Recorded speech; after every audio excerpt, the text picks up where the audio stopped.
happened on Tuesday night called the State of the Union. When we have courageous people like Representative Al Green stand up in front of that ridiculous man and hold up a sign that says, African Americans are not apes. When he did that, then there are people who dared to say the next day, well, he has no respect for decorum. He has no respect for order. I mean, he doesn't respect the institution. I mean, that's just not done. When you have Ilhan Omar and when you have Rashida Tlaib dare to speak up and to say to this man that you're a liar, you're a thief, you're a crook, and you're a criminal in every sense of the word, when they dare to say that to his face, as any courageous person would do, then they have no respect for order. They have no respect for the institution. It's just horrible the way that they behaved. It's just horrible. It's just awful. We have to understand that that's what a person does when they have a true and sincere love for humanity. That's what an activist does. And don't take my word for it. There are many of the people who condemned them for doing what they did who call themselves Christians. They dare to call themselves Christians. And if they are Christians, they're stupid Christians because they don't know the first thing about what Jesus did. Jesus went to Jerusalem and he saw the temple. There is no institution in Jesus' mind that deserved more respect, more honor, more decorum than that institution. And he saw people corrupting it. He saw people selling and buying and corrupting it in ways that he could not tolerate. And what he did is he violated the decorum of that institution. He and his disciples and his followers went in there and they turned the place out. Turned it out. So if violating the decorum of an institution is good enough for Jesus, it certainly should be good enough for anybody that calls themselves a Christian. So we must understand these things. And finally, we must understand this, that one of the distinctions of being an activist is that when you act, you're not acting simply based on emotion. You're not acting based simply on impulse or instinct. You're acting based on a plan. You're acting based on strategy. You're acting based on making an analysis of the vulnerabilities and the weaknesses of your enemy and attacking them without mercy. And we can see how this is done. This does not have to be done with guns. It does not have to be done even with picket signs. Sometimes it can be done only by thinking and doing those things that your analysis leads you to do. When they were shutting off thousands of people's water in this city, thousands, and there were all kinds of things that were being done, there was an analysis made that this city is undergoing gentrification. And one of the most valuable things to a city that's gentrifying is its public image. It is trying to sell itself to the world, and it must maintain an image which is attractive to anybody that they're trying to attract to invest or to live. And so one of the worst things that could happen in the midst of that process is for somebody to hold up to the world one of the ugly things that's going on inside of the city. And some very ingenious people decided that what we're going to do when they're shutting off all of this water is we're going to invite the United Nations in.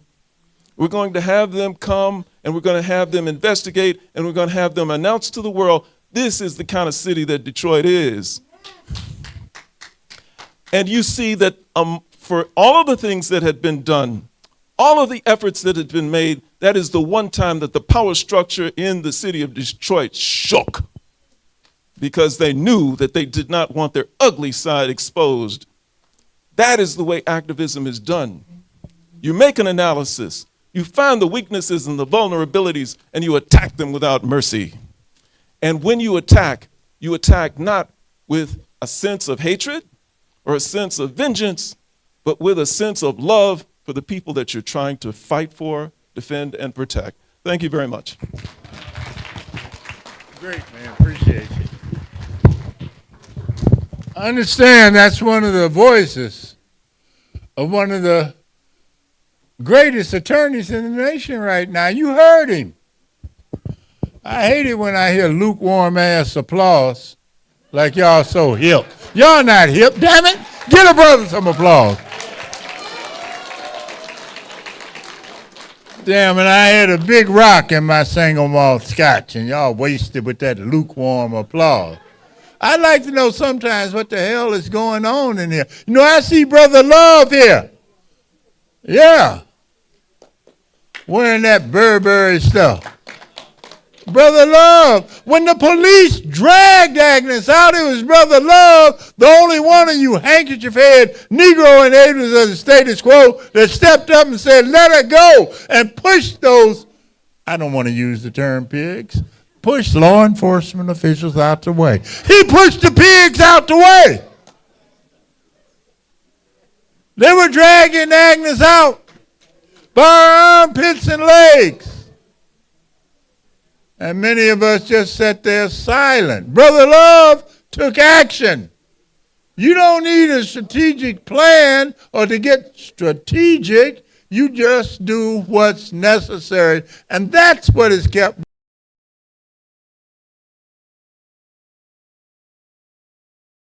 stands for and his family. And when I hear these children over here, they're not making noise, they're making revolution. They're in the room. How many of our children are not in the room today? As long as these children come in the room, they're committing a revolutionary act. I don't give a damn if they turn this sucker out. Make more noise. We love you.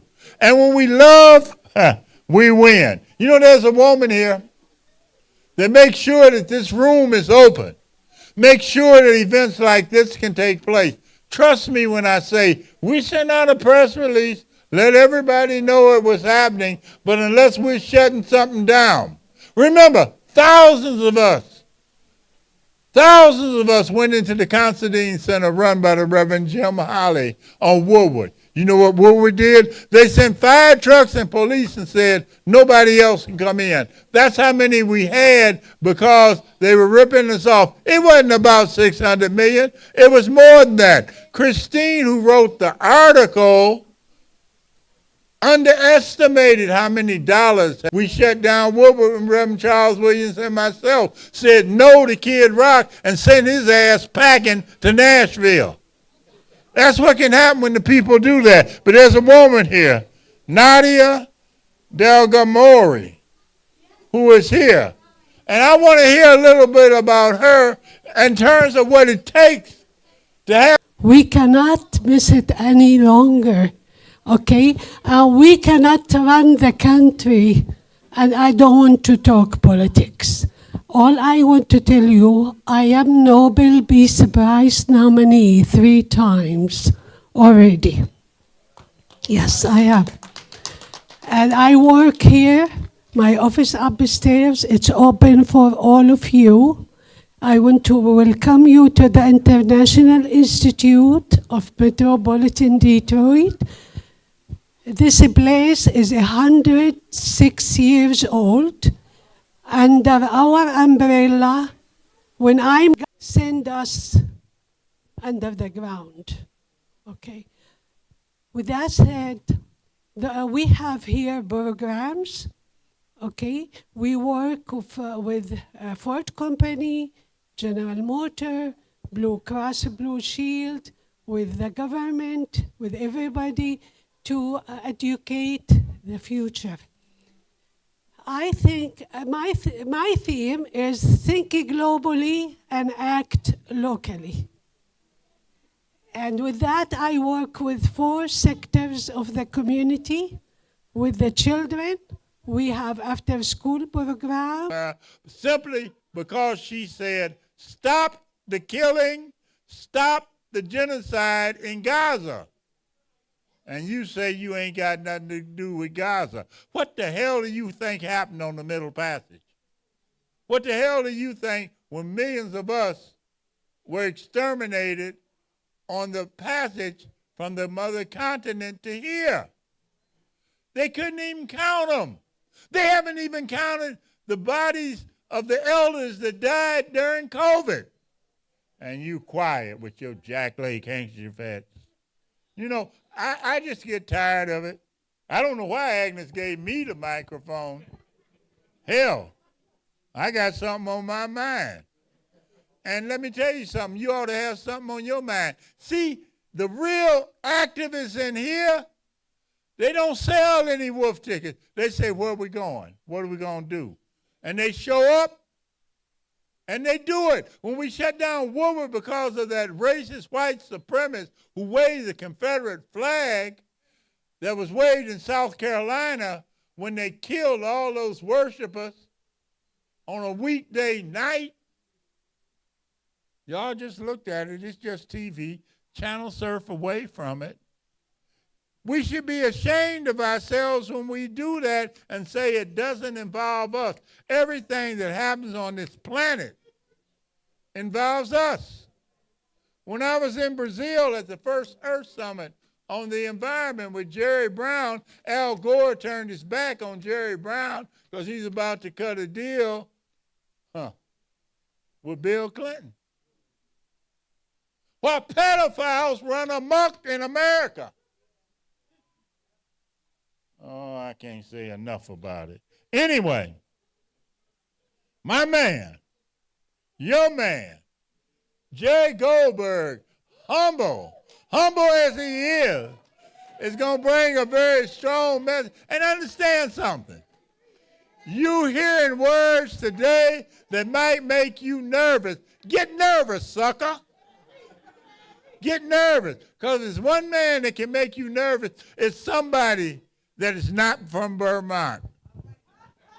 Oh, you don't hear me.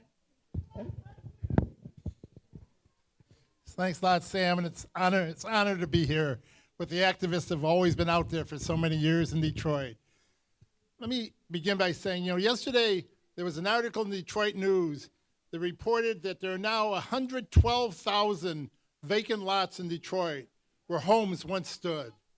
And when I talk to young activists, they think that's just how it is in Detroit. But all of us in this room, we know that just 20 years ago, that's not what Detroit looked like. Detroit was a city of neighborhoods. It was a city with the highest black home ownership rate of any city in the country. Well, what happened? The banks came into Detroit, and they came in with their subprime lending scheme and put 65,000 families in Detroit in unpayable loans and stole their homes in a 5-year period, driving a quarter of our population out. Many of us experienced it. They would go to send out people in neighborhoods and say, hey, you need a new roof? No problem, we'll give you a loan. And for the first year, that loan was payable. But by the third year, it was an unpayable loan, and they would sell those loans to seniors on fixed income, knowing they could not be paid. And why did they do it? What was behind this criminality? One thing alone, profit. Because what they did is they bundled all those loans into what they called mortgage securities, and they sold them on Wall Street. And when they sold them, the rate of profit on what were called subprime loans was 8 times greater than the rate of profit on the traditional fixed-rate mortgage securities. The profit made it irresistible. People used to ask us, who are the good banks? But there were no good banks, because every one of them participated. Because when there's a profit to be made, the people don't mean a damn thing. And I'm proud to say that myself and my colleague Vanessa Fluker, we would go into court and we would fight the banks. And when we'd lose in court, many of you joined us, we would picket the banks. And in the early days, we would win almost every time. We would win almost every time. Moratorium Now would be out there. UAW would send people. And many grassroots activists. Why would we win? Because the banks knew what they were doing, and they were scared. Because as powerful as they seem, they're just a handful, and they're afraid of the people. They're afraid of the power of the people, and we were able to stop them. But unfortunately, that movement got co-opted. It wasn't strong enough to sustain. And what ensued instead was the banks then took over the finance of the city and put the city into unpayable loans that they called them interest rate swaps. They were unpayable loans. And they brought the city into bankruptcy. And the bankruptcy was about one thing alone. It was about the banks getting their money and stealing the pensions. And 78% of the debt from that bankruptcy was taken off the pensioners' hands. And you know, the water shutoffs, they began during the bankruptcy too, because the Detroit Water and Sewage Department had bonds that they couldn't pay off either. And they were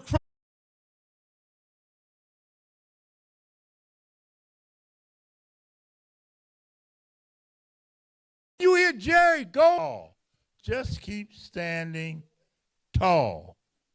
You know, Bill Hackett has been on the front lines with Agnes Hitchcock, but it ain't about Bill Hackett and Agnes Hitchcock. It's what they represent. They would, and no one could see anybody's lips moving. Nobody paying rent. Political people. We put together a story that tells the story of the injustices that are being done to them and to the people of the communities that we live in.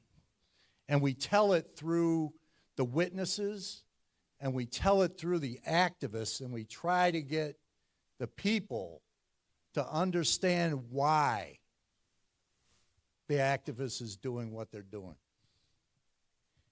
And pretty much that's how you defend an activist. All right? Thank you. again, please understand the gravity of what we're hearing. White man defending black woman, but that's because, you know what? Some of us have learned over the years that we identify friends and enemies on the basis of behavior, not race, color, sexual preference, anything else. If you're a friend and you stand to do, and we have to do it collectively, and we have to start past aren't completely black, but they're majority black, and if they're not black, you part of the program, so you need to get with the program and help to be generating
was really quite simple.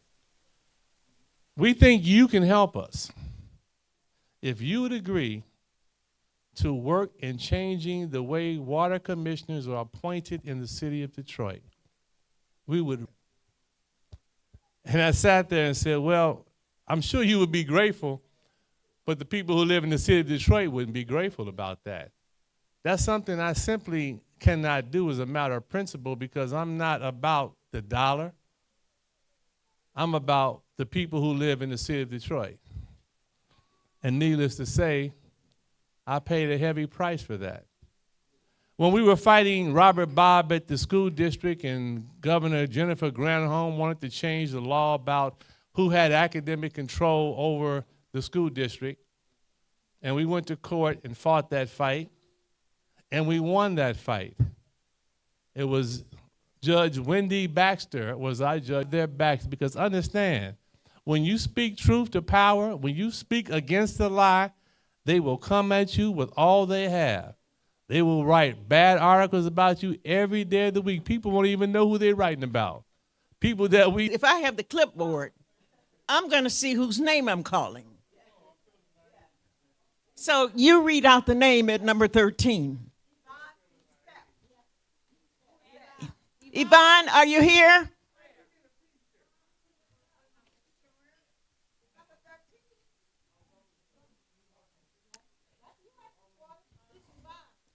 Yvonne, are you here? Okay. Whose name is number 33 on the slip? Wait, here. Take this.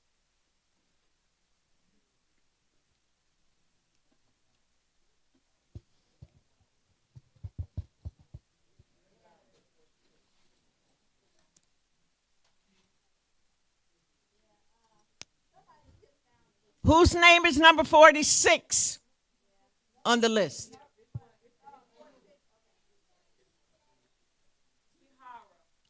Tahara?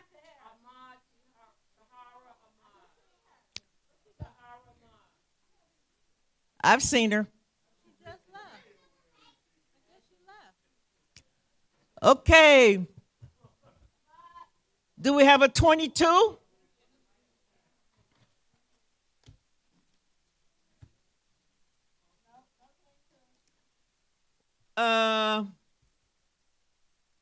Give me the top number on the sheet and the last number on the sheet. I just want the number so I could call out a number. I don't want the name.